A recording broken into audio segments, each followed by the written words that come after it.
He, passionate, studious, austere, and having already a bride in his art, she, a maiden of rarest beauty, and not more lovely than full of glee, all light and smiles, and frolicsome as the young fawn, loving and cherishing all things, hating only the art which was her rival, dreading only the palette and brushes and other untoward instruments which depraved her of the countenance of her lover.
It was thus a terrible thing for this lady to hear the painter speak of his desire to portray even his young bride. But she was humble and obedient, and sat meekly for many weeks in the dark, high turret chamber where the light dripped upon the pale canvas only from overhead. But he, the painter, took glory in his work, which went on from hour to hour and from day to day.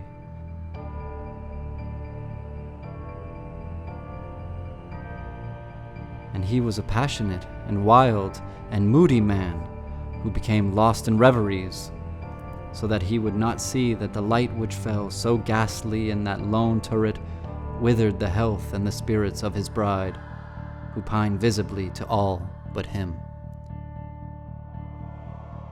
Yet she smiled on and still on, uncomplainingly, because she saw that the painter took a fervid and burning pleasure in his task, and wrought day and night to depict her who so loved him, yet who grew daily more dispirited and weak. But at length, as the labor drew nearer to its conclusion, there were admitted none into the turret. For the painter had grown wild with the ardor of his work, and turned his eyes from canvas merely, even to regard the countenance of his wife. And he would not see that the tints which he spread upon the canvas were drawn from the cheeks of her who sat beside him. And when many weeks had passed, and but little remained to do, save one brush upon the mouth and one tint upon the eye, the spirit of the lady again flickered up as the flame within the socket of the lamp. And then the brush was given, and then the tint was placed, and for one moment the painter stood entranced before the work which he had wrought. But in the next, while he yet gazed, he grew tremulous and very pallid and aghast, and crying with a loud voice, "This is indeed life itself," turned suddenly to regard his beloved.